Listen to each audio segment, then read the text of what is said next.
Hello again, this is Nick Coons with the Libertarian Solution YouTube channel. And I'm putting up this video in response to another video that someone asked me to respond to. And it's quite lengthy. Now the video itself is regular length in size, about 8 minutes or so. And the description of the video is in, the link of the video is in the description of this video. So you'll want to watch that video before watching this one, otherwise you won't know what I'm responding to. And there's a lot to pick up in that other video, a lot to respond to. And so I've taken quite a bit of notes here. I'm going to be referring to my screen pretty regularly for those notes, and I'm going to try and condense this as much as I possibly can. So to start off, the gentleman in the original video makes a very solid point near the end, stating that the specifics are not important, it's the principle that's important. And I would wholeheartedly agree, though I would offer that we probably disagree on the principle. And he believes in the principle of majority rule, and I believe in the principle of nonviolence. The two are entirely incompatible. And I've gone ad nauseum elsewhere about the principle of nonviolence, so I won't spend too much time on it here. But essentially, democracy is violent because it requires an enforcement arm. The idea, for instance, of a minimum wage means nothing if you can't enforce it.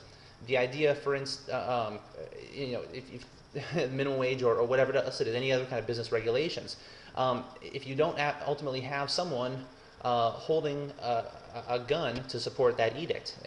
If I say I'm going to hire someone, I'm going to pay them $5 an hour and the minimum wage is 10, and they say they want to work for 5, the law of a minimum wage doesn't mean anything unless someone's going to come and physically require that I pay them the $10 an hour, and to do that they have to use force. I mean, the two of us are in agreement, so ultimately it ends up being violence. It's the only way democracy can work. So it's an important distinction to be made, that defense is perfectly okay. Of course, what I'm talking about when I say enforcement is I'm talking about enforcing things that are not a violation of rights. So defense is perfectly okay. You can defend yourself from violence, others can defend you, but you can't morally initiate the use of force against anyone else. And democracy ultimately demands that you do.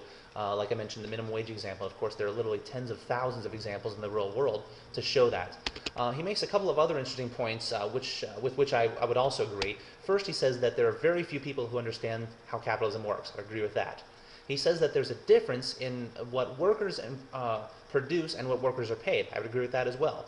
And he says that there's a difference, or it says that the heads of companies like CEOs focus on making profits, not on delivering the best value to the market.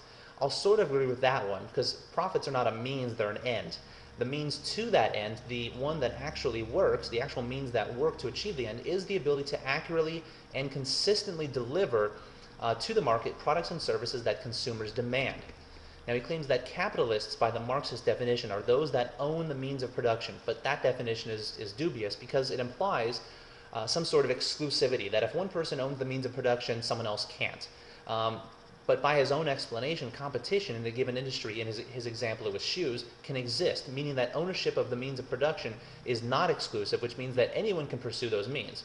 So it would be more accurate to say that the capitalist is the one who has done the excruciating work of putting himself in the position to acquire the tools, the workspace, the marketing for customers, the human organization, in order to produce and deliver goods or services to consumers.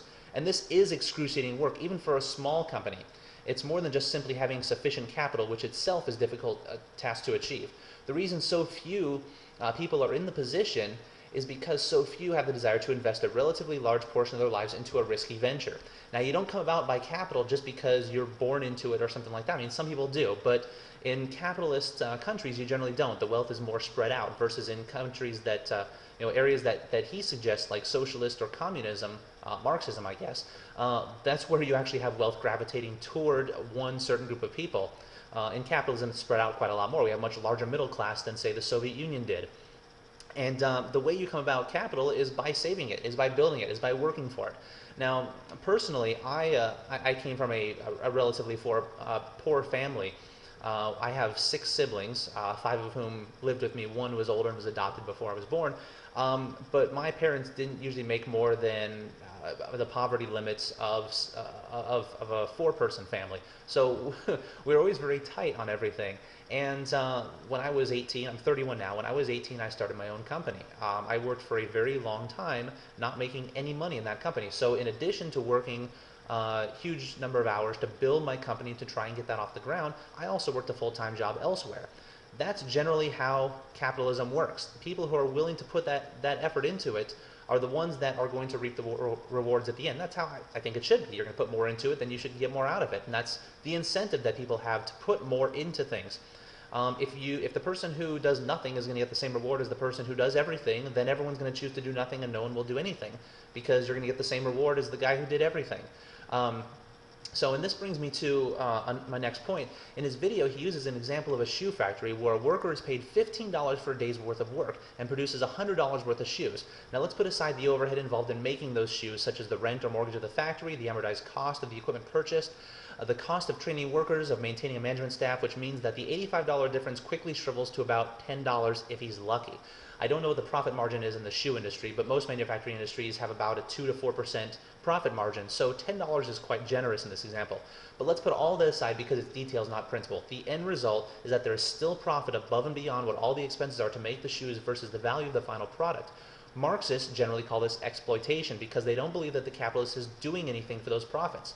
Anything above and beyond the cost of the shoe should be going to the worker from the Marxist perspective, because it's the worker who's supposedly doing all the work.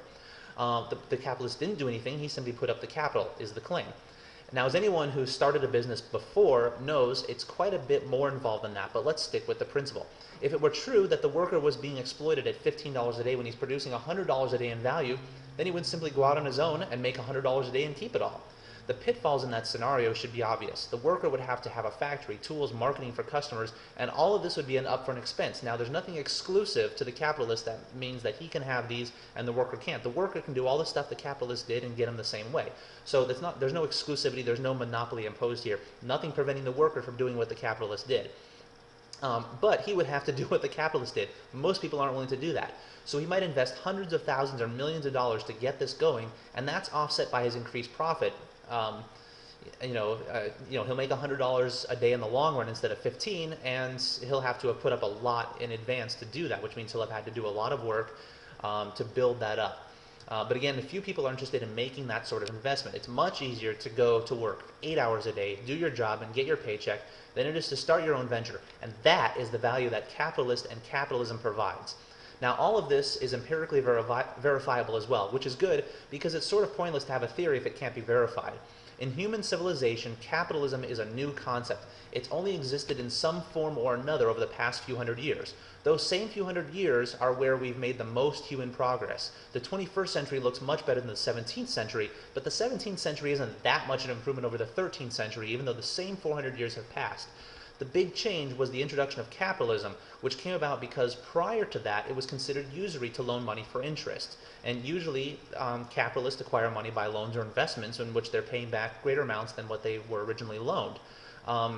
There are still countries where that's the case, and usually it's for religious reasons. And those are third world countries that none of us, I would imagine, in the Western world would be readily willing to trade places with. Those are generally third world areas where we'd say, you know what, I really don't want to live there. I kind of like living in America. I like living in Canada. I like living in England. Wherever it is in the Western world, it's probably better than in some place where the government is extremely oppressive and there are rules that prevent people from accumulating capital and investing capital in order to produce something greater than any one person on their own can produce. So when you have capitalism, you have human progress. That's easy to determine. It's easy to see throughout history. I'm actually kind of surprised that people can still defend Marxism when Marxism implemented ended up with things like the Soviet Union, Lenin and Stalin. Now, Marxists will say that that's not exactly what Marx wanted, but it is what his principles and his theories create. You can't have public ownership of everything where nothing is owned and property is theft and all that good stuff without having an enforcement arm, because that's against human nature. Humans don't work that way. So you have to have an enforcement arm, which means you're concentrating power into the hands of a small group of people.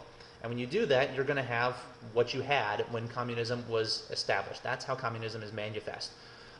So capitalism is definitely a much improvement over communism or socialism, because capitalism is the system that uses voluntary exchange in order to increase human prosperity versus attempting to use violence to do that, which of course never works. So thank you so much for tuning in. I hope some of this was comprehensible and I didn't speak too fast, but I had to try and get everything in on time.